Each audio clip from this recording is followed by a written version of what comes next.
If you're a pop culture junkie who loves TV, film, music, comedy, and other really important stuff, then you've come to the right place. Get ready and settle in for Classic Conversations, the best pop culture interviews in the world. That's right, we circled the globe so you don't have to. If you're ready to be the king of the water cooler, then you're ready for Classic Conversations with your host, Jeff Dwoskin. All right, Julie, thank you so much for that amazing introduction. You get the show going each and every week, and this week was no exception. Welcome, everybody, to episode 335 of Classic Conversations. As always, I am your host, Jeff Dwoskin. Great to have you back for what's sure to be the holiest of episodes. And by that, I mean, holy Batman, we've got a show for you today. That's right. Joel Eisner is here, author of the official Batman Batbook. Originally published in 1986, this book set the standard for what became books about TV shows. I had this book when it came out. I was in love, I still am, with the Batman 66 television show, and this was the Batman 66 Bible. And we're diving deep. So get ready to head into the Batcave with Joel and myself, and that's coming up in just a few seconds. And in these few seconds, last week, Mike Sachs was here, humor writer. Such a great inspirational conversation on writing and self-publishing and the cool, super cool novelizations that Mike Sachs has done. Do not miss that episode. It is a must for all creators and writers. But right now, Batman. I don't know. I should have been a singer. Anyway, we're diving deep into Batman. Joel is sharing us some amazing stories of what it took to actually put this book together and the history he uncovered while doing so. You're going to love it. And that's coming up right now. Everybody, I'm excited to introduce my next guest, TV historian and author of one of my favorite books, the official Batman Batbook. He's written a bunch of other cool pop culture books we'll touch on. But welcome to the show, Joel Eisner. Hey, Joel. Hello, good to be here. Great to have you here. All right, so as I was mentioning a second ago, I have the original 1986 Batman Batbook. I've had it since then. It's one of the greatest books ever written, ever. So good job.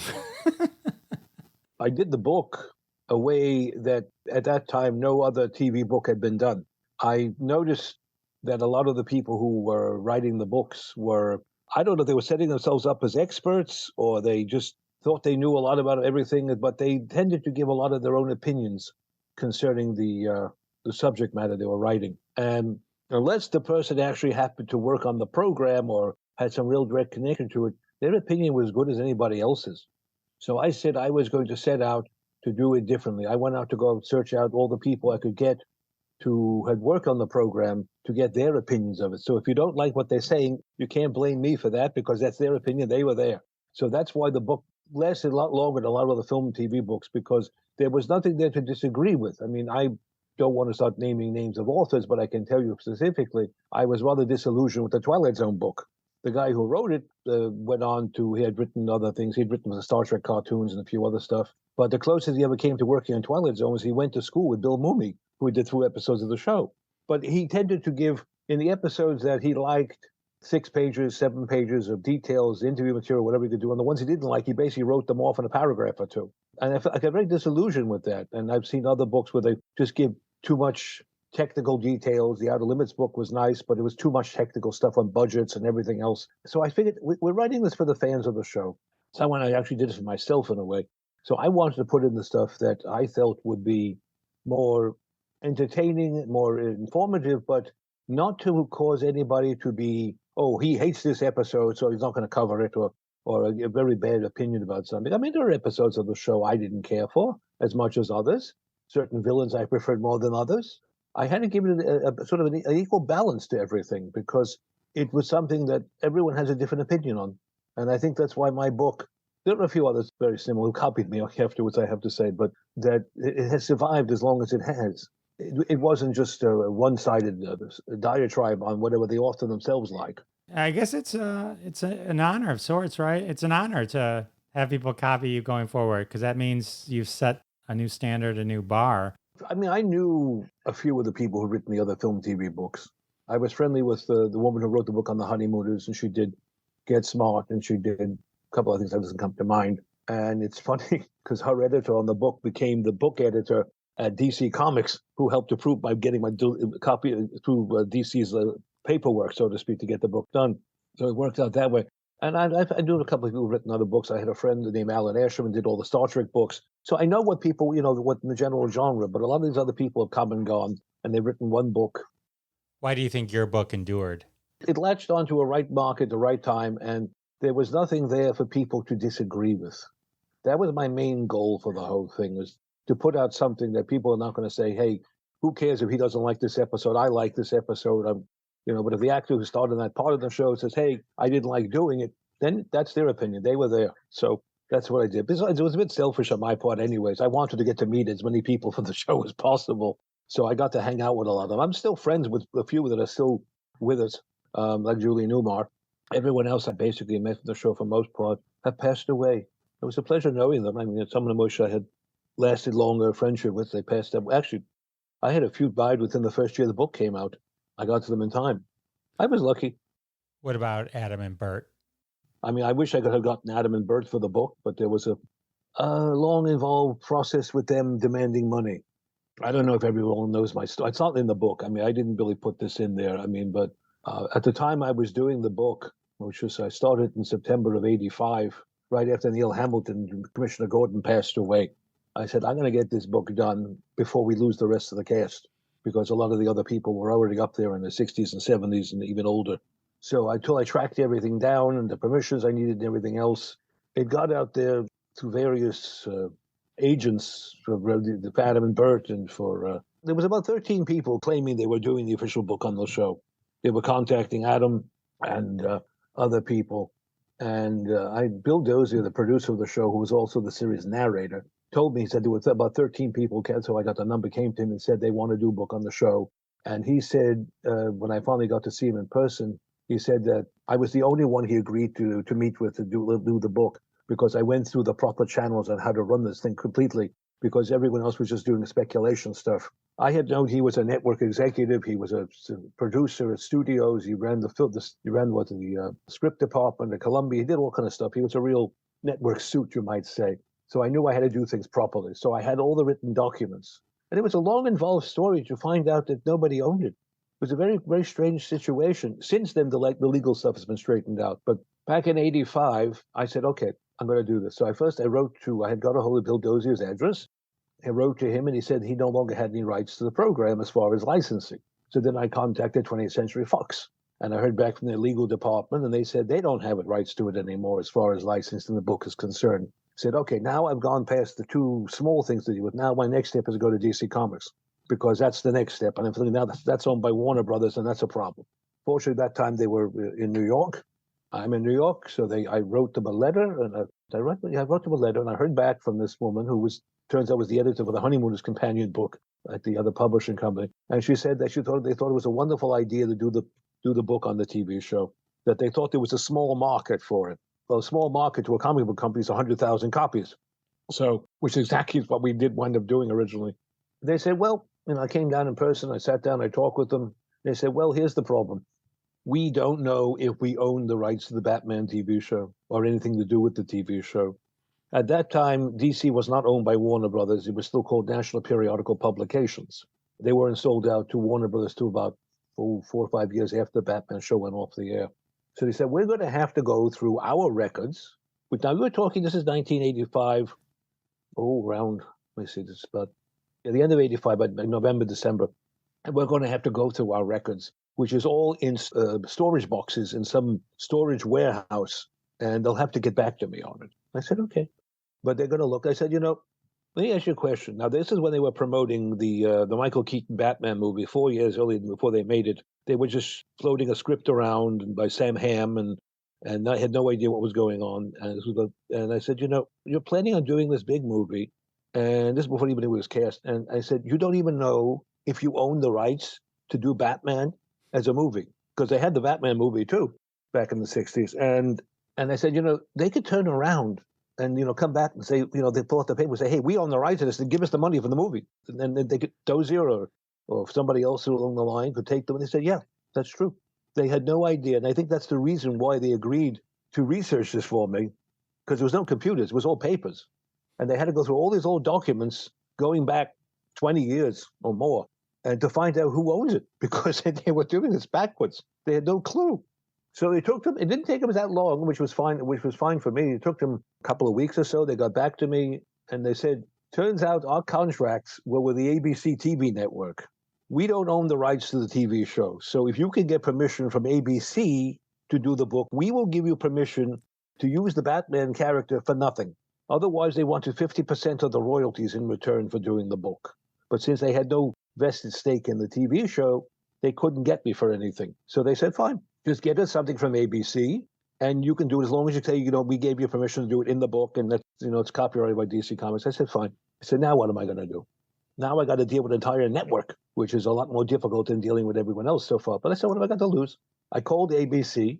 I went through 6 different offices between the legal department, the book licensing department, the all kind of, I don't remember the departments I went through. Halfway through it, they said, why don't you call 20th Century Fox? I said, I did. They don't have the rights to it. They said, okay, I'll give you somebody else. Finally, they gave me a phone number. They said, you got to call this one in California. And I said, well, it's a Friday afternoon. I remember it was 3:00 in the afternoon, but the 3-hour time difference between New York and California. I said, what have I got to lose? It was called, I don't even know if it's still in business anymore. It's called the ABC Video Enterprises. They were in charge of all the licensing for all their video stuff. I said, okay. I called them up. I spoke to this very lovely woman on the phone, who was the secretary to the head attorney. And she said, you finally reached the right office. And we will relate all this stuff to, his name was Tom Emma, was his name. We'll relate it to him, and we'll get back to you. And I get a phone call, what was it? It was a few days later. They say, we don't own it. I said, now what am I going to do? They don't own it.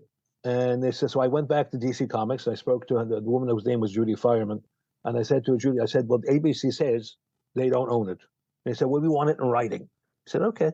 I went back. I called back the office. I spoke to the girl again. I explained the situation. They want it in writing. They said, well, I'll put you on the phone with this guy, Tom. And he talked to me. And he said, here's the problem. ABC had a big fire back in the early 1970s, and all of their records were burned. And that's the time they had the big fire that destroyed a lot of their film prints, too. Supposedly, some of the original negatives of The Fugitive went with it also. Although I think they found some other ones when the DVD came out. But they lost everything. And they said, we don't know whether we own it or not. So we can't really put something in writing directly saying you have our permission, but we'll give you a general letter of permission saying if we own it, if it turns out we own it, you got our permission. If we don't own it, there's nothing we can do about it. Okay, fine. In return, just give us 2 copies of the book, one for him and one for his secretary. I said, fine. So I'm waiting for this letter. I haven't gotten the letter. So I called him back and he said, well, it has to be written in such a special way that we don't get into legal trouble. And now along this time period, I actually lined up a publisher.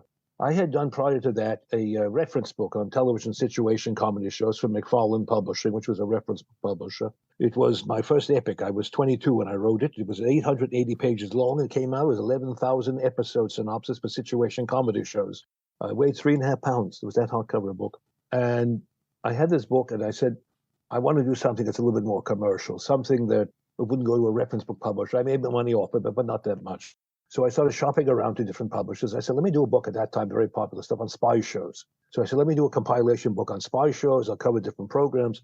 This particular publisher, which was Contemporary Books, the editor wrote back to me. She said, well, we're not interested in a compilation book. We would like to do individual books and individual shows. So give me a call. So I called her up and I spoke to her what we were doing. And she mentioned this thing. And I said, that thing. I said, well, yeah, I said, by the way, I'm tracking on the rights for Batman. They go, Batman, we want it. They said they tried to do a Batman book years before, whatever kind, I don't know, but they couldn't get rights to it. So they said, we're going to take the book. I had a publisher before I even had rights to even do the book yet. I never shopped it around. I mean, maybe I would have gotten a better deal. I don't know. But that's amazing. Yeah, I mean, there was a decent sized publisher. I found out later on from people in publishing, it was a medium sized company. It's now owned by McGraw-Hill. But back then it was based out of Chicago. And they were a decent sized company. And the only book they had done at that time was some book on the Three Stooges, which wasn't all that great. Some other pop culture book they did on something, nothing really spectacular that I remember offhand. But so I had the publisher lined up. So I had to tell the guy at ABC, I said, look, I got a publisher lined up. We have a publishing deadline. We want to get this thing out by a certain day. Oh, in that case, you'll have the letter by Monday. Okay. You tell someone in the business, at least back then, that you had a deadline, and they do it. They don't want to get involved with someone else's deadline. They don't want to get in trouble. Because I'll get this. It happened again. So I got the letters. I sent them over to Judy at the EC Comics. She says, fine, I'm turning it over to the legal department. They'll get you a letter of permission, and then you're all set. And this went on for weeks. I didn't get anything back. I called her. She said, I'm having problems with the guy who's the attorney in the office. Maybe you can get through. I said, what have I got to lose? So she connected me to his office, and he explained to me the same problem. He said, because we don't own the property, we got to be careful how we write this letter up just so special that we don't get into legal trouble should anyone turn up down the line. I said, I have a deadline coming up. You'll have it Monday. It was another weekend thing. I said, I had the letter. Came in a couple of days later. You tell them you have a deadline. They jump. Now we're talking. Now I started in September of '85, and now this was like February or March of '85. So now I'm lining up this whole thing to set this whole thing with the publisher, and of course now the publisher wants to start doing their own legal search on the copyright. They found that their copyright was with ABC, so they double check to make sure no one comes out of the woodwork. So now we're talking spring of '85, and I still didn't have a contract. I didn't get a contract till after I had gone to California to do my interviews. That's how late this thing was going. I started setting up my interviews in advance. I said, okay, fine, I'm doing the book now. I got all letters of permission. I sent it all. I told Dozier about it. He said, fine, you come to California, we'll do the interview. Then I started setting up all the interviews with other people. That's when Adam and Burt started to become a problem. Because at that time, this was prior to his appearances on the Family Guy show as the mayor. So what I long found out years later was Adam was having a great deal of financial difficulty, which is why he moved from Los Angeles to Idaho, because he couldn't afford to live in the expensive area where he was in. He couldn't get work. He was having a lot of trouble because people still remembered him as Batman, and nobody would hire him. Finally, people who grew up watching the show are now in show business. They became directors and producers, and they started hiring him. He got work. But at that time, he wanted money. I didn't have an agent, so I did it all myself. Back then, you could do things without agents. So I said, okay, we'll work out something. I'll give you, each of you, you and Burt, 5% of my royalties. I don't know what I was going to make. I don't know, making my money on the book. I didn't have a contract at that point yet. Biggest problem I had was dealing with Burt's manager at the time, who I don't know whatever happened to him. I don't know what their relationship was. His last name was Wolf. I don't want to give you his whole name, but his name was about is equal to his reputation. I couldn't even reach through the Burt name. Burt didn't have an agent, went to a commercial agent, and they got in touch with his manager, and they said it wasn't so much the money that they wanted from me. This is the part I found fascinating, is they wanted creative control over what's in the book. Which is kind of like the opposite of the intent of the book. And in the interim, all this was going on. I lined up Dozier. I lined up Yvonne Craig, who was Batgirl. I lined up Alan Napier, who was Alfred the Butler. The rest of the supporting cast were dead, so I didn't have to play with them. But I lined up a lot of the members of the guest villains. And we were setting things up for, I booked a trip to California for the last 3 weeks of August, '85. I figured it'd give me enough time to go around, when schedule, rearrange things. There's still some people were not available, so I had to do eventually by phone when I got back home, or things we met for lunch. A restaurant. It was fun. But I even went to Adam's house. He wasn't there. Turns out he was in England, he said, at the time. So I left him a note in his mailbox. He never got back to me. And then finally, after I came back and I got the contract lined up with the publisher and I had everything done, Burt's manager got involved, got Burt and Adam and me and all of us on a conference call. I worked out some sort of, like I said, I'll give you 5% each on the thing. And they didn't mention anything about the creative control yet. I found that out afterwards. I never got back. They never got back to me. I never found out what happened. I had told Adam in the letter I sent him, I said, look, Burt's manager's not answering me. I'll give you not only your 5% of the thing, I'll give you his 5% if you'll do the interview for the book. And he never responded. And I'm saying, what can I do? I've got to do the book without them. I wasn't going to use old interview material that, that they're still alive. If they're dead, I would use it. But, but I didn't want to do that. There was a lot of stuff going on. But I found out finally, when the book came out, Adam got in touch with me. Finally? He told me, he said that Burt's manager got too greedy and they would have been happy with the 5% each of the offers for my royalties. But since he had to appear with Burt at car shows, conventions, supermarket openings still to that day, he had to work with the guy, so he couldn't accept the offer of what I did. So he got his own throat cut by not wanting to cooperate. Years later, well, not years, that was a year, that was a funny story. That was a year I got Julie Newmar to come to the big comic book convention in New York for Thanksgiving weekend. And Burt was there too. They got Burt. And I talked to Burt for a few minutes. I asked him, I said, what happened? We never met. We never spoken outside that one phone call. And he said it had nothing to do with the money. It had to do with they wanted creative control over the content. And they never asked me about creative control over the content. He was making it up. See, what it came down to was the fact that nobody got along with Burt on the show. He was an egotistical maniac because it was his first acting job. He had no idea how to deal with anybody. I mean, they were paying him a pittance compared to everybody else because they figured they had a novice actor there, and he had to do most of his own stunts because, unlike Adam, Burt's face was visible most of the time. So you really didn't see that when you saw the stuntman. It was completely different. You could tell. So he got some with accents. He had things happen to him on the show, but he had this attitude that he was married at the time. He was married to his first wife, who was the daughter of Mort Lindsay, who was Merv Griffin's band leader on his TV show, Bonnie Lindsay. And as soon as they got married, I should say, as soon as he got the part as Robin, almost immediately afterwards, he divorced her.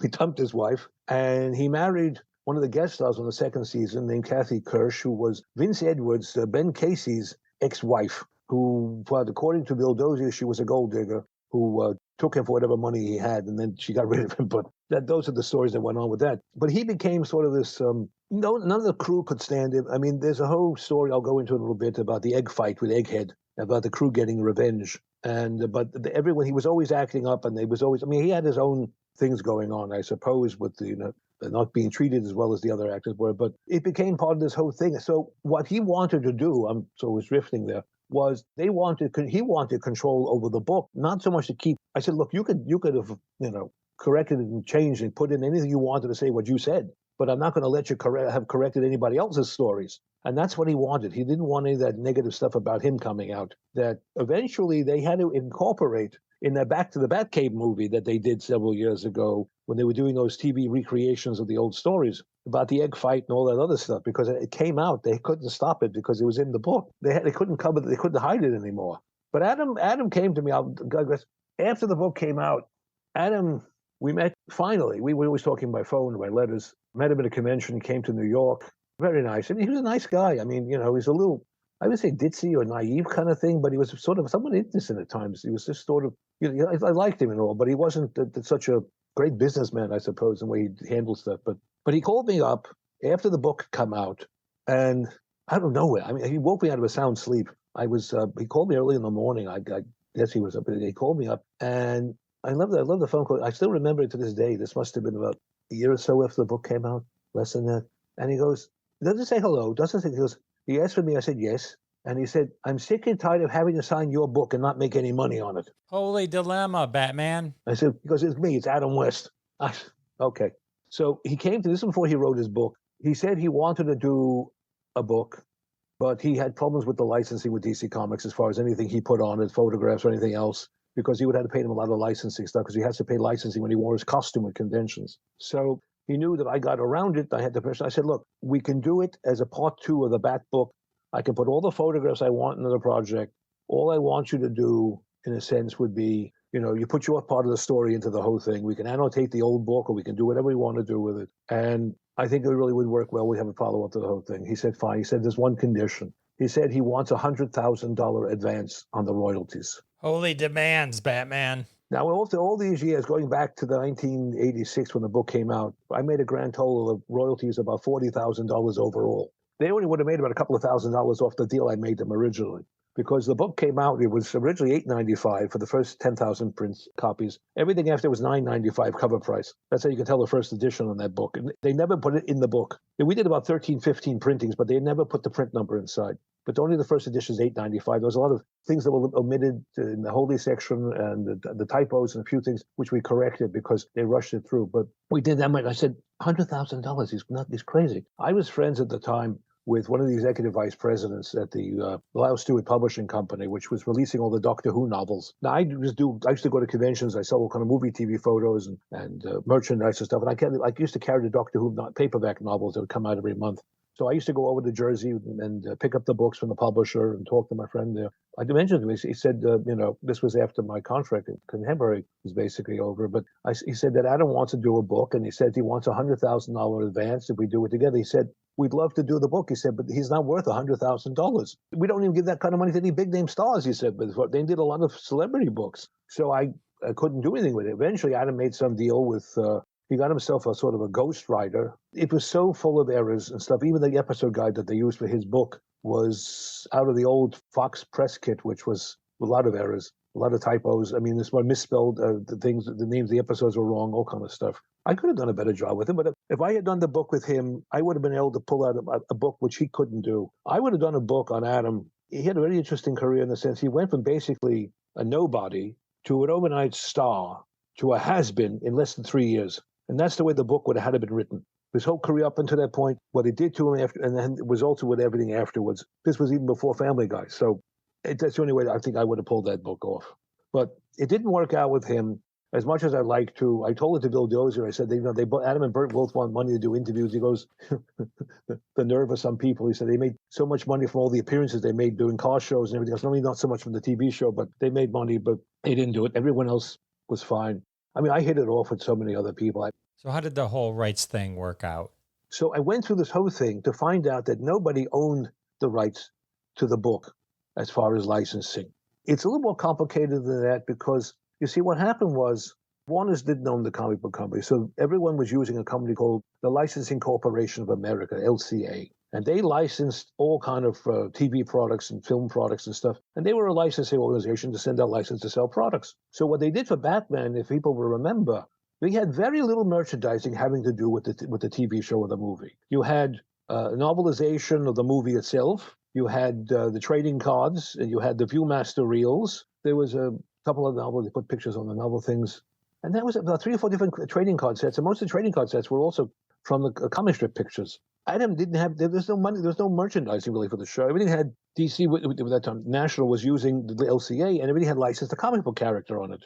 Adam had a contract where he would make part of the royalties of the merchandise they sold, but they got out of it by saying, you're not on the picture on the box. You're not on the board games. You're not on the T-shirts. You're not on the capes and costumes we're selling. It's our comic book character. You don't own this stuff. He eventually sued them over it, and they got some sort of settlement out of it a few years later. I guess they could think they got conned or something, but they paid him off a bit. But LCA, when the show was live on the air, LCA had licensing to all the Batman stuff, except for the TV stuff. But that stuff came out.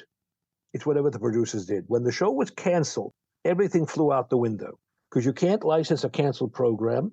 So you can't go back and relicense it. And there was no copyright as far as the licensing was concerned on the program. So there was nothing left to do 20 years later. Nobody anticipated. This is the key thing to most merchandising things back in the stuff in the 60s, is that most people did not anticipate, or maybe would anticipate that maybe 20 years later or 10 years later, there's going to be a resurgence of interest in the program or a movie or whatever it is, and want to do something on it, whether it be a book or bring out new merchandise.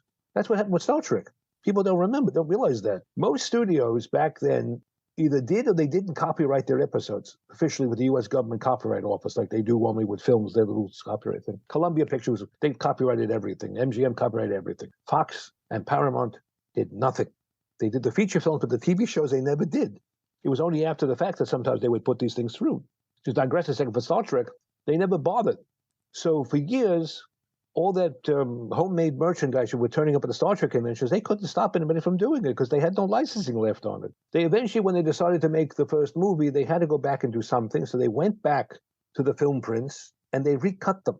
That's why you'll see sometimes at the end of the episodes, you will still see the older prints. It says copyright 1970, 77 or 79, I think 77 at the 8. At the end, it says Paramount at the end of the logo, because they went back and they recopyrighted. They cut out the scenes the next week. They cut out the brought to you by copy pieces. They cut out the little piece in the middle for the station break, and they retooled a little bit of it. So it's a slightly different version of the episode because it was, and that's what they used because they were planning to make the movie out of it. So that's why all the new Star Trek stuff that came out had to use the new version of the logo and everything. So the same thing happened with Batman. There was no licensing on it, nothing they could do. It wasn't until the 1980s when DC Comics finally realized they don't own the rights to everything.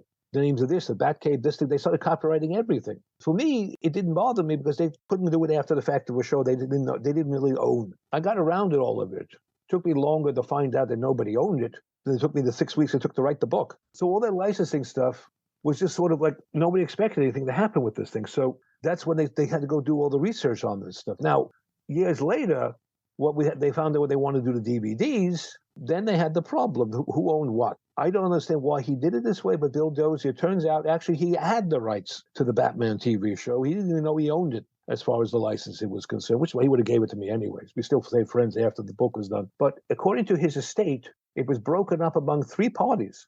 His son, Robert, who wrote the first Joker episode of the series, his daughter, Deborah, from another marriage, and she was like the executor of his will, and for some reason, his 2 attorneys. I don't know why his legal staff wound up with. I don't know that part of the story. I don't understand. I never found out, but they had the rights to a certain amount of the money. I guess he paid them off in residual money as opposed to giving them a salary. I don't know how he worked it, but so they were fighting over it for years, trying to get this thing straightened out. And Deborah wasn't interested. She was busy working on some other project of her own. The son stayed out of the picture. He was happy just getting the royalty, the residual money from Batman as extra money. So he didn't want to sell off his rights to it. They eventually made some sort of deal. They were threatening to take it to sell it to other companies. She was going to put it up to the highest bidder. They actually tried to bring in Lorne Michaels, Broadway Video, who does Saturday Night Live, to release the whole show. They needed to get, it was some kind of deal. They had to get an offer from another company to make an offer for over a certain amount of money before they could get the lawyers and the brother to get involved to sell the whole thing off to the rights. And Fox was involved too. Fox owned the physical prints, but they don't own the rights to the program. So they eventually made some big deal. They sold over the rights to Warner Brothers, and they finally released the DVDs. And they were full of mistakes. There were certain episodes were missing scenes. The scenes for next week were missing with the little clips of the villains. Whole epilogues were missing for a couple of episodes. So what did? They came out with right away you get the bonus disc with the extra material. Now I think they fixed it, but I don't know. I got screwed out of the whole thing altogether.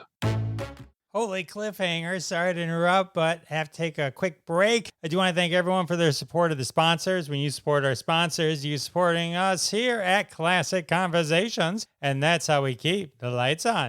And now back to my amazing conversation with Joel Eisner. Back to the Batcave, if you will. It's very strange. You see, many years after the fact, I decided I wanted to do another version of the Batman book, and I wanted to get Adam involved.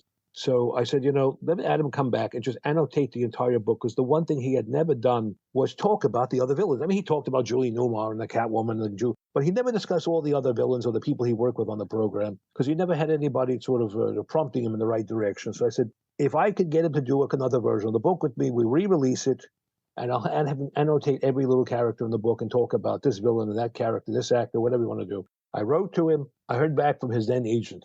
Now, he left his original agency to go with this guy who's now since passed away. I'll call him Fred because that was his name. I can't. He wrote he was one of the co-authors of a book on TV game shows. He was a game show fanatic. He was so lovely to talk to at the beginning. He said, no problem. He thinks it's a great idea for a book. We'll discuss it with Adam and this, and we'll discuss everything fine. And then nothing. Never heard a thing from him. Wouldn't answer my calls. I don't know why. So I wrote a letter to Adam. I said, his agent for representing him at conventions, public appearances, he wasn't even his theatrical agent. He was in charge of his public appearances.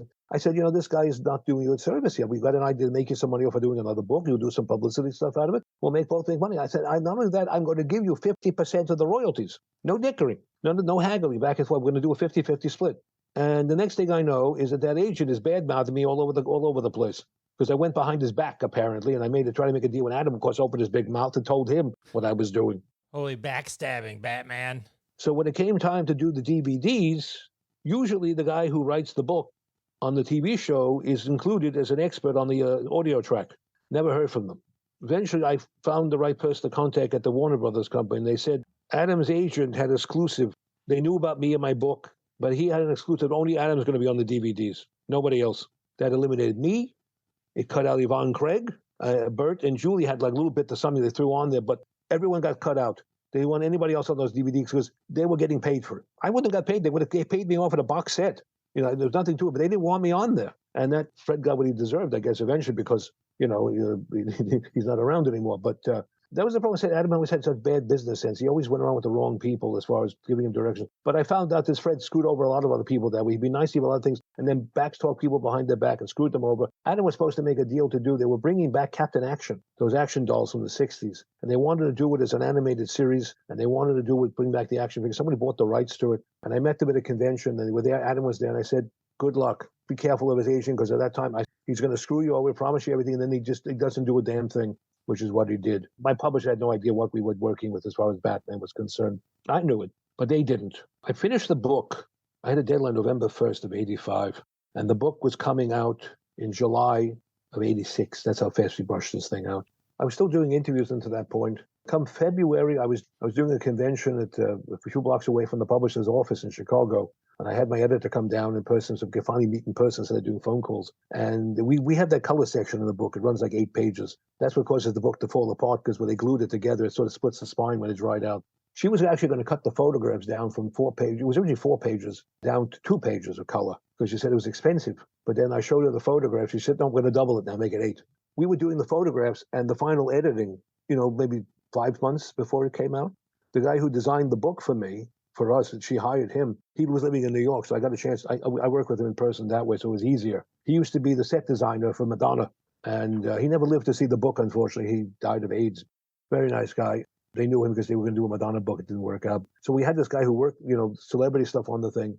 And when the book came out, I remember they sent me my free copies, and then I put in an order for, I don't know, 50 or 60 or 100, whatever more books that I want to sell at a convention in New York. We sold out the 10,000 book print run in 3 weeks. Wow. That's how far in advance. Yeah, 10,000 copies in 3 weeks. They never expected it. They didn't do a reprint for 4 months. And then it was only 6,000 copies for the reorders. They had no clue what they were doing as far as the shipping thing was concerned. It wasn't until that the Batman movie came out in 89 that the book had another resurgence. We wound up doing, let me think, in the first, 87, 88, 3.5 years the book came out, we wound up doing about 40,000 copies of the book. When the movie came out in 89, we did the same amount of sales in 6 months because we latched onto the Batman thing.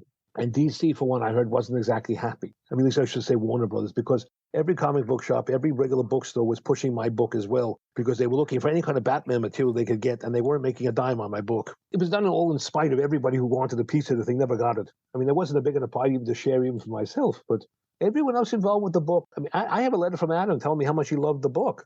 And he was telling me how he would have played Batman in the movie, and we were still great friends. I mean, I saw him at other conventions. Still friends. I said with Julie Newmar. I mean, I haven't seen her in a while, but we're friends on Facebook. I kept in touch with Alan Napier until he passed away. I never did the chance to go back when he was still alive. He invited me to come back, and we had tea in the afternoon tea when we were doing it at his house. And he invited me to come back the next time and have more talks. But I stayed friends with some of the writers and the producer. I did a show in September of '87. I had opened the Science Fiction and Horror Emporium in Greenwich Village, New York. It was a comic book and sci-fi horror video store, very pop culture stuff back then. And this guy comes into the store and he says he runs a show on what was public access cable at the time, that such a thing still exists. But they were shooting at the HBO studios. It was called The Trivia Show. It was mostly sports trivia, but he was a huge Batman fan. He found out I wrote the book, and he invited me on to do the show. So I remember doing this on a Sunday night. We were taping it. It was done live. They had a live call-in show. People would ask questions, and they'd win the prizes. Okay. Well, I managed to get them some more things they never had before. I got William Dozier, not only was still friends with me, he narrated the program for them by phone. That's awesome. I had Alan Napier he called in to do a question for them so the audience could answer, and Julie Newmar did one for me. And I still have the video. I still have the VHS. I transferred the DVD, but I still have the video. It's long since, nobody's ever seen that. But that's how much these people stayed in touch with. They loved how much. I have a letter I got from Bill Dozier saying how much I captured the flavor of the Batman TV show, and he loved it so much. And I wish I did 1 million. We did 100,000 copies. I had a British edition. I have people sent me pictures, a German edition, Italian edition. I knew I did some foreign copies. I thought they were just reprinting it. The British one had a different cover. And then I saw somebody said the book has reached Japan. I've had letters from people all around the world have got copies of that book as far as what it was doing. And then when the resurgence of the movie came out in '89, they just revived the careers of some of the guest stars. Cesar Romero, Burgess were doing interviews. Everyone was doing interviews. I started doing interviews. I mean, I did a lot of radio interviews when I did the book. And, call-in shows, they, do me by telephone. I was up all hours of the night because they were halfway across the country in the middle of the night, so I was doing that kind of stuff. One of the things I liked doing was I wound up being a guest on Soupy Sales radio show in New York. At that time, Soupy was doing a show on NBC Radio, which was 6 hours long. Love Soupy Sales. He was doing a 3-hour show, and then the afternoon host, for some reason, the thing collapsed, and he'd wound up doing 6 hours. I had sent out my own little press kits. I had copies of the cover, and I put them in little folders, and I sent everything out. And I remember sending them out like a Thursday or Friday over a weekend. Monday morning, I get a phone call from his producer. He had a cancellation. Could I come in the next day and do an interview for the book? I said, I'd love to. So he got on, I think he went on from 9 to 3. I was on about 11:30. So I was able to listen to him introducing me on the program, saying, I'm coming on later today. I have somebody recorded the copy of the show that I was on, and I got home in time by 3 o'clock to hear him say, thank you for being on the show. But I had a lot of fun dealing with Soupy Sales. That was a lot of fun with him. I was a little reluctant, though, because people were saying he was always sort of like a little more scary and a little more not as nice as it turned out to be. He was lovely to deal with. Took pictures with him. We signed I bought my Soupy Sales record album, so he signed that for me. I've done things. I did the Joe Franklin show, which was big in New York. I was on his show twice. I did my sitcom book with him, too. I was getting screwed over. I was that close to doing the Jesse Raphael show when she was still in St. Louis. these things are like, I got a call one day from the producer, one of the producers, saying that we want to do something on Batman, and we're having Adam West and Burt Ward as guests on the program. I'm in New York, they're in St. Louis. They said, we'll fly you out, do you for the day, you'll spend them, give you a hotel room, you go back the next day. I said, fine. I said, good. We were trying to set this thing up. Then I never heard from them. So I called her back, and the producer was out of the office. She wasn't getting back to me. But I said, I'm supposed to be doing this at a particular, we had a date set up. I was supposed to be there doing the show with Adam West because he was just here the other day. I said, what do you mean just here the other day? I said, yeah, they did a show on Batman the other day. I said, they did it without me. She never got back to me. But the show was on a pre-tape on a month basis ahead. This is when the show was still running in New York at about 1 or 2 o'clock in the morning. No, it was after 1 o'clock in the morning. I remember it was like 2, 3 in the morning before they gave her a morning slot. So I taped it, and I saw what they did. They had Adam and Burt on, and for some unknown reason, they decided to book as a second guest instead of me, Alan Young from Mr. Ed. He was in town doing some play or something, and they said, let's get Mr. Ed on the show. And they got Connie Hines to come on do it by phone. I wouldn't have minded. I knew Alan Young. I interviewed I went out to California before that to do an interview for him for a friend who was the head of the Mr. Ed fan club. So I had met him. He would have no problem me being on the show with him. But they didn't do it. They didn't tell me. And the worst part of it is they were so cheap. They never bothered to get their own photographs. So they took photographs out of my book and just posted them up on the program throughout the show. I know it was mine because we published some color photos in black and white, which is the way they showed it. So they lifted it out of my book. I got no credit for it. I've had stuff that happened to me in a long time. But the movie came out, I was getting calls all over the place. I still had my store at the time. I got a call from what was a big paper in that time. Now it's not so big of a New York Newsday. And they said they were doing a big feature on Batman. And they wanted to come down and interview me and take pictures. They took pictures. I said, fine, come on down to the store. We'll do something in the store. And they came down with a photographer and lights and all kind of photography shoot. They took pictures of me with the book. I said, okay. And then the reporter and I went down to the next corner. We sat in the big pizzeria. We were doing the interview. And then he told me, he said, I was not what he expected.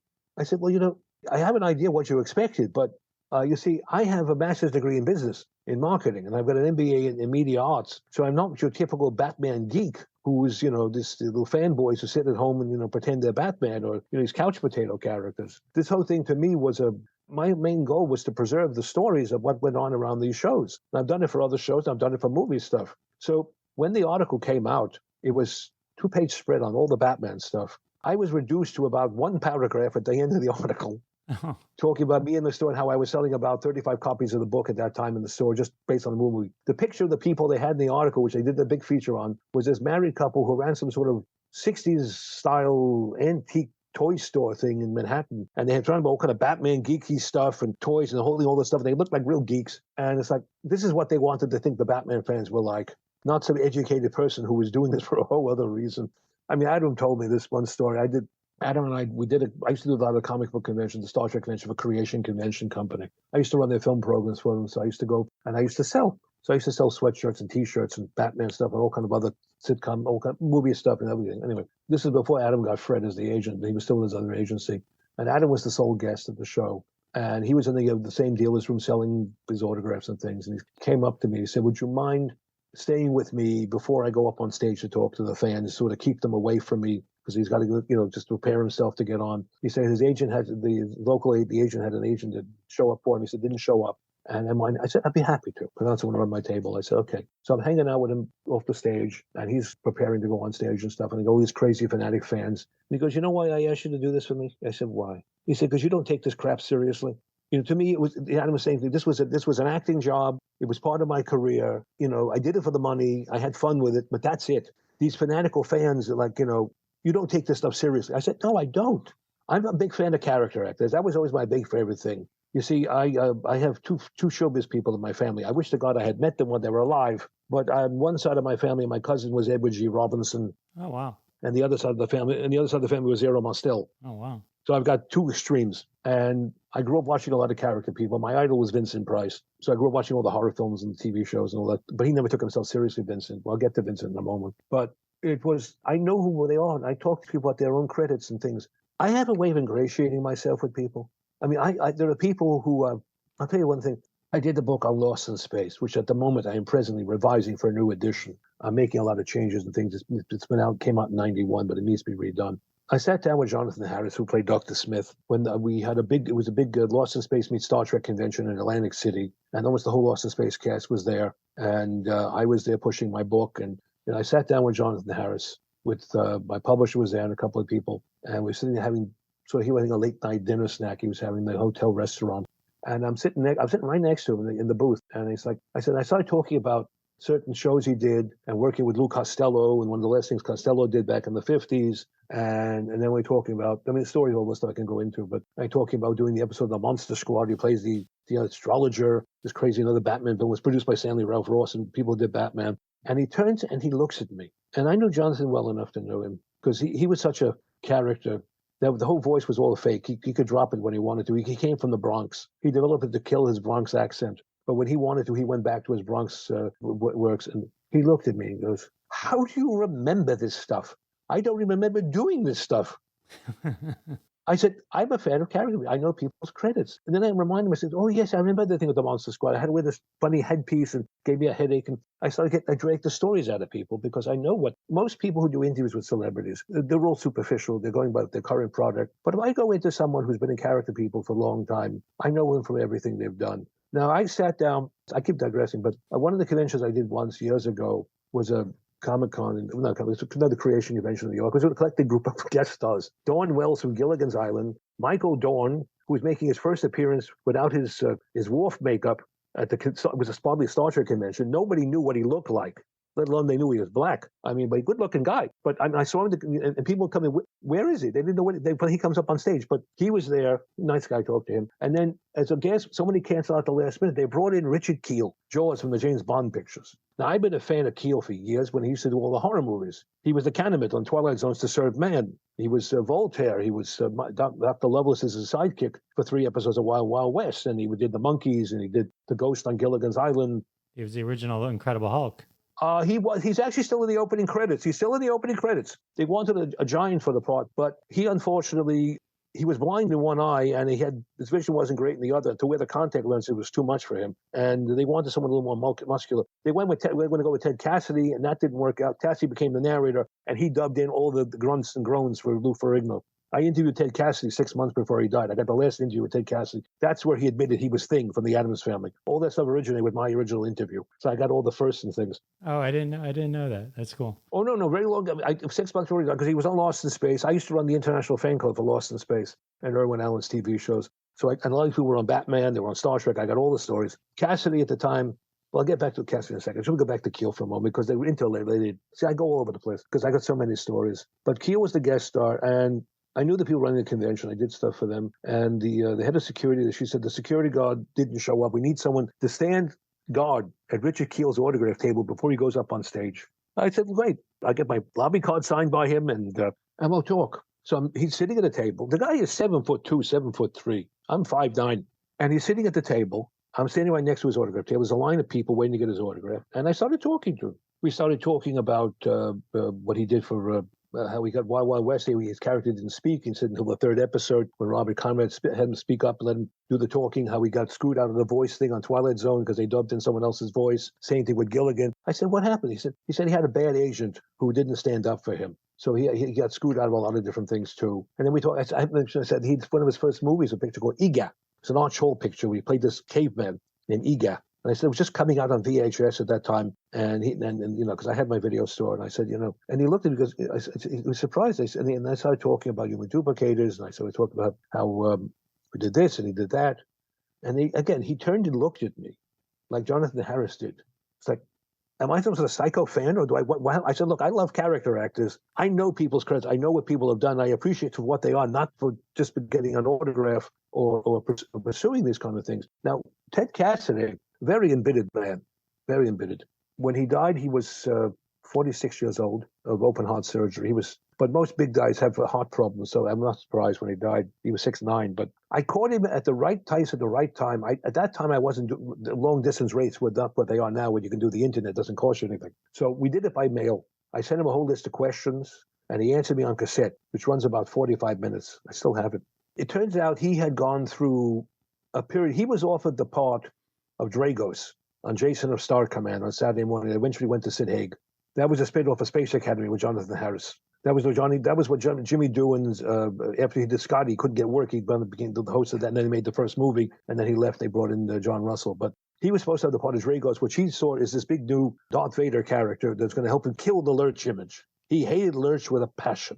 Lurch was his first acting job. He was a disc jockey in Dallas, Texas before that. He came from Pittsburgh, but he was in Dallas, Texas. Great voice. And he did the thing that he came up with the idea of crushing the hats. He told me, I said, who played Thing? He said, most people don't know it. He was Thing. He had a separate contract for it. He had a separate contract when they did the Halloween with the Addams Family reunion film. He came back and did it again. It was never really brought out, but once I published my interview, I did my fan club interview. Eventually I sold it in Starlog magazine. That came out, forget it. It was all over the place. Everyone copied it after, oh, did you know he was Thing? I said, I know, I'm the one who talked to him. I'm the one who got it out of him.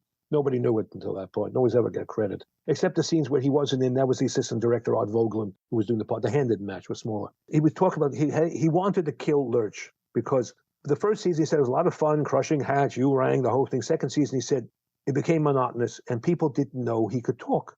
People thought he was a big, dumb brute. I mean, he did Star Trek, he did Lost in Space, he played all these big characters. But he said it was his biggest pet peeve because he said that he had done his favorite. I said, what was your favorite thing to do? He said, it was an episode, he did like 2 or 3 days on a Banachek episode with George Papard. He ran a junkyard. He was one of the killers on the show. Came out, he did the scene with George Papard, did the whole thing. And then the cast and crew, the stuntmen and stuff, were applauding him. They said, wow, we've never seen you do that before. He goes, what? He goes, talk and act. He was in a junkyard. They were supposed to play this auto junkyard. He said, I'm going to put your head under this thing and close the hood on you. What do you mean I can't do it? He says, well, you're always playing these guys who can't put 2 words together. And he realized, he thought about it, he said, you're right. You think these big men don't have enough, they're big dumb guys who don't have any brains. They're all like Lenny from, Mice and Men. So that was his big thing. So then what happens is, I interviewed him, this was the July of 78. He died in 79 in January. Well, at that point, Richard Kiel made a name for himself playing Jaws in the first James Bond picture. He did The Spy Who Loved Me. Never spoke again. Of course, he always had a great voice. But the problem was Cassidy was more well-known than Kiel was. Kiel was always playing monsters on Kolchak, the Night Stalker. He was crazy, a big Indian or a swamp monster or playing other crazy parts. And everybody, according to Cassidy, was confusing the two and congratulating him for having doing such a great job in the James Bond picture. And he said, if that guy's an actor, I'm a bricklayer, because that guy's not acting. That's the big dumb brute, which he couldn't stand for the life of him. That's funny. And at this point, he told me all this stuff because he was up for the spot as Dragos. He had a couple of first refusals on a couple of the pilots that he was assigned to until they were turned down by the network. He couldn't accept it. So when it came time to him, now the refusals came through, he could accept the part. And he said it was too late. They had to cast the part because they had to shoot. So he was pissed that he wanted to do this character because he figured his intent. He said the Addams Family at that time was running on UHF channels across the country and, rerun things. And he said this would be a current thing, that would be an old thing, and it would confuse people. You're creating another character. Something that would be a good part to him to kill off the character. I hardly think that show on Saturday morning would have done it for him. It just would have came off as Lurch wearing a different makeup. Right. Doing a lot of cartoon voiceover work, Frankenstein Jr., and he had done recently at that time the voice of the Fantastic Four, The Thing, in the new version of the show he had done in the 80s, when the one with Herbie the Robot, which was forgettable. He was all pissed about this. He was threatening his manager. This tape that he did this interview with became his therapy, his complete therapy for him. He just vented everything. We talked about him doing the taking over of the part of Andre the Giant's Bigfoot on the $6 Million Man. He hated that one altogether, too. He did it for the money. He said he almost passed out from the heat in that suit because they shot it in the summertime. Looked like a heavy suit.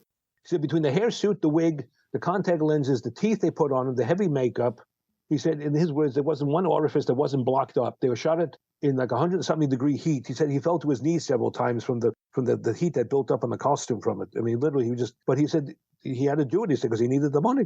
He joked about working on The Man from Atlantis, some other stupid thing they did with the two-headed vinyl seahorse episode. He hated Keel. He said every time he'd walk into an audition for a part, and he'd see Keel sitting there, he'd get up and walk out because he knew the part was going to be another dumb brute. He wanted nothing part of it. I mean, so I'd say it this way, but it's a good thing he passed away before the Moonraker came out and saw Keel become a really big star because he was a secondary one, and then he became a bigger star in that movie, and that really would have put him over the edge. So, in fact, when I met Keel, I was careful not to mention how much Cassidy hated his guts. I wasn't going to do that. But you have all these secrets. I have all this stuff. I know. Yeah. We could, I appreciate you spending all this time with me. And we should come back. We can dive into Lost in Space or Vincent Price, anything like that. Yeah, because I really wanted to write all this Lost in Space stuff because it was a bigger episode guide. I don't need to do it that way anymore. But I have that. And of course, I did the book on Vincent Price. And I have a lot of funny stuff Vincent Price told me. We worked on it together until he passed away, and I finished it myself several years after the fact. One last Batman question. So, not aside from anything Burt Ward or Adam West, what's the juiciest thing that you learned? Juiciest thing? Oh, I'll go into it very quickly. My favorite thing is, it wasn't so much juicy, it was the fact that it's the crew getting even with Burt. There was a big story I found out after while I was talking. It was I went to go see Howard Schwartz, who was the head cameraman for the show in some of the episodes. And it turns out he was a cameraman actually on the old George Reeves Superman show as well. And he told me about, there was a big egg fight during the Vincent Price first egghead episode at the end at Old McDonald's chicken farm. They were throwing eggs around like crazy. And he said it gave him a great opportunity to get even with Burt. What he explained to me is that Burt had been, in his words, a pain in the ass to everybody. And they said the crew couldn't take it anymore. So they set this whole thing up with the director and with Vincent. They didn't tell Vince exactly what was going on. But what happened was they were having this big egg fight at the end. Everyone was tossing real eggs. This wasn't fake stuff. And they said, well, we're going to shoot this on a Friday afternoon and tell everybody we have only one take to do it because it'll take us a half a day to clean the studio up after the egg fight. They had put the camera crew behind plexiglass so that the cameras wouldn't get covered with eggs. And then they told Vincent, they said, we want to get even with this kid because he's been a pain to us for the last year and a half, and we really want to do something. And Vincent, of course, loved to get along with another joke. He said, okay. Now, there's a scene where, among other things, Vincent is supposed to hit Burt over the head with 1 or 2 eggs. Instead, he picks up a couple of cartons of eggs and grinds them into his head. And Burt, knowing the fact they're doing this in one take, had to stand there and take it. Now, if you go back and watch the episode, you'll see the eggs just dripping off of him.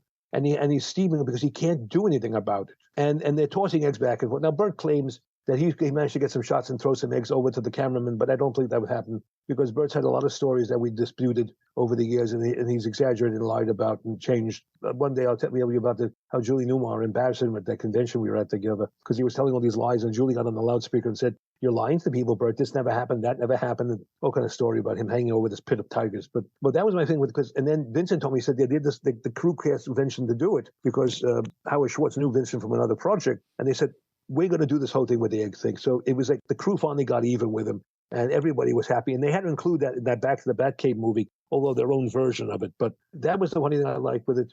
What was the other? I mean, there was a couple of crazy things. That was really the biggest thing about that show I liked. I mean, certain people they didn't get along with, like Otto Preminger. Otto Preminger got into a fight with the director. And the director it was Mr. Freeze episode was a guy named George Wagner, old-time guy. He directed The Wolfman. He directed a lot of pictures back in the 30s. Big old-time director. And Preminger was like basically telling him how to do this. He goes, I'm a director. And he goes, I tell you, this is how it's done. He goes, I've been a director longer than you have. I'm the director. I'm running this show. And he basically put Preminger in his place. But yeah, all kind of egos, different things with people. I mean, I love Yvonne Craig. I'm sorry she's gone. And of course, Alan Napier was a lot of fun to hang out with, telling me all these little stories about how he got hired for Batman. He never even heard of the show. Actually, he got the job by accident, I think. Dozier said that he hired him because he thought he was the epitome of the typical British butler. The problem was Napier had never played a butler in his life in anything he'd done.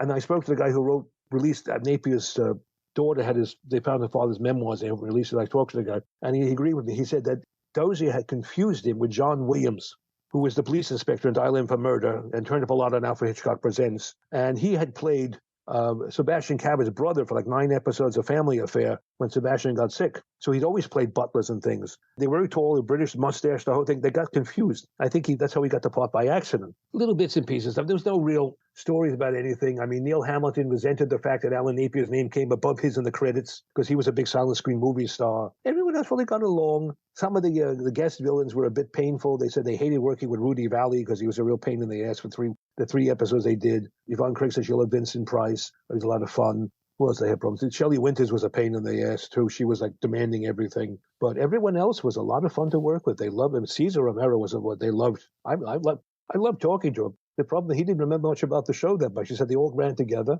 all of them the same things over and over. He said that the biggest problem he had was his wig. It was the same wig every time, but it would photograph under the colored gels. 1 week it was red, 1 week it was green, next week it was yellow, and it would give him a headache. It was on too tight. No, everyone was sort of like, Gorshin complained that the tights ripped all the time. No, Julie, I mean, I loved hanging out with Julie. I spent the whole day with Julie Newmar that day. It was her birthday, in fact, that day. My birthday was 2 days later. So she invited me back to her birthday party. So I spent the whole day with her. And we had a lot of fun talking about different things. Let's see what I was talking about, Rodney McDowell. And I made friends with Malachi Throne, who was, Falseface. Malachi was a lovely guy, lived in New York at the time. He did every show you could think of. He was on Lost in Space. He was on Time Tunnel, Voice of on the Sea, Star Trek, Land of the Giant, everything you could think of. Batman was the only one he had a problem with because he was the one who played the character. They had the question mark at the end. That was his doing because he didn't want his name on the program. Falseface was supposed to be done with different makeups, but they ran into a time frame problem, so they started using that cheap plastic mask they use, which he said looks like a burn victim. They still make them, they're Halloween masks. So he arranged, he said, take my name off this thing. You might as well just phone this thing in. He said, I don't want credit for it. He said, look, we'll do it as long as you put your name at the end of the last part. He says, okay. He did a lot of work on that show, but he wasn't satisfied with what, the way they treated him with the makeup. He didn't want to see what he actually did with makeup, but the rest of it didn't. And I got Malachi involved with doing the comic book convention, the Star Trek conventions, because he's on Star Trek. And he came to a show, they booked him into New York for one day to see if it would go over how well he did. And for the next 25 years or so, before he died, he made so many appearances at conventions because of that one appearance I got him to show up at. They booked him into that, and he loved it. He made so much money, but they kept asking to sign Falseface photos. Falseface haunted until the day he died, and he had fun with doing it, but it was a miserable experience as far as the makeup and the mask. And here's something that of all the things he did, that was what people were coming to see him at the Batman conventions for. But, I mean, you talk about Lost in Space and Star Trek. I mean, he was the original voice of the Keeper and the Cage Pilot and the Star Trek. And then he'd come on Mendez. They had to redub him with somebody else because otherwise the voices were the same. All kind of stuff. I mean, I befriended people. I mean, that was the thing about how I operate. Did that with Roger C. Carmel, Harry Mudd from Star Trek. He was Colonel Gum on the Green Hornet Batman crossover. Roger came from New York. When I knew him, I was only about 20. He was like 20-something years older than me. And I met him in California. And he was putting on his big Harry Mudd personality for me, this big blustery character. Then he found out that I'm Jewish like him. We both came from Brooklyn. He grew up in Flatbush. I grew up in other parts in Coney Island and stuff. And we started talking about New York and Brooklyn. He dropped the whole crap. And I gave him some photographs and some old, I found some theater reviews. And we hit it off so much like two friends. He died less than a year later, but he dropped the whole act. And that's really funny. I did that. I did that with everybody. I managed to. It's why I guess it's an ability I discovered. How I do. I don't go in with the idea who these people are. I go into as the idea that I'm being friendly with them. And I used to give them stuff too. I mean, Malachi gave a whole bunch of all those episodes on VHS at the time. He loved it. But I went out and talked to everybody. Some people want to be friends. Some people I hung out with for years. I kept in touch with Joey Tater, one of the henchmen, and who else? Friends with one of the writers, Ellis St. Joseph, who did the Sandman stories, the whole story about the Sandman that the whole thing claimed. There's a whole bunch of stuff. I did that with the Lost in Space people. I'm still friends with a few of them when they left, and the directors, because I treat them, I go over everything they do. I don't put them on this pedestal that all these people do with these places and stuff. I was friends with some of the Star Trek people too. I could tell you stories that thing to do with Vincent Price too. I got so much I can go over. We'll do Vincent Price. We'll have you back. We'll do Vincent Price. Well, then maybe we can go into the alternate casting they had for all the villains. Like Cesar Romero was not the first Joker. Jose Ferrer was the first Joker. That didn't go through because they because of the scheduling. They had to bump the show 6 months earlier for the ABC, and they pushed the movie out, so he couldn't make it. They wouldn't give it to Gig Young, and that didn't work out. Mickey Rooney was supposed to be the Penguin, and he was set to do it until they moved the shooting date, and he couldn't do it, so they found Burgess. They wanted Suzanne Plachette for the Catwoman, bits and pieces. Actually, I believe Betty Davis was set for Shelley Winter's part of Ma Parker. Now I just found somebody online. It turns out they were actually offering the part to Joan Crawford first, a different part, and that didn't work out. But, other things that the parts were written for certain Ville people. AK was really written for him, so it was all done with him in mind. But all these weird castings, people know Lyle Wagner was up for the part of Batman as a secondary choice. Odd things. People change the credits casting. I mean, there's so much. There is so much to cover. I haven't talked about this in years. Truthfully, I haven't done a podcast interview with somebody in a number of years. I think the last time I did it was on a guy thing called Stu's show, Stu Shustak. I did him a few years ago. I haven't talked to him since, but it was when the time the Batman DVDs were coming out, and he wanted somebody to talk about it. So I did it. Very cool. I'm a storyteller. I can go on. Awesome. Well, we'll do it again, and we'll dive deep into another topic. Joel, thank you so much. My pleasure. My pleasure. Holy bat history, Batman. How amazing was Joel Eisner? I know. The official Batman Batbook is one of my favorite books, and that is so true. I have it. I have one of the original ones. I have had it since the whenever it came out. I've just always had it. It's just one of my favorite books. So decades later, when I get to talk to Joel Eisner, Wow. So that was super fun. Love diving into Batman 66. Love it. Hope you loved it as well. Hope you learned something. So much new information I learned as well, just on the whole series and putting together that type of book. Amazing. Thank you, Joel Eisner. And thank you to all of you for coming back week after week. Means the world to me. And I'll see you next time. Same bat time, same bat channel. Thanks so much for listening to this episode of Classic Conversations. If you like what you heard, don't be shy and give us a follow on your favorite podcast app. Also, why not go ahead and tell all your friends about the show? You strike us as the kind of person that people listen to. Thanks in advance for spreading the word, and we'll catch you next time on Classic Conversations.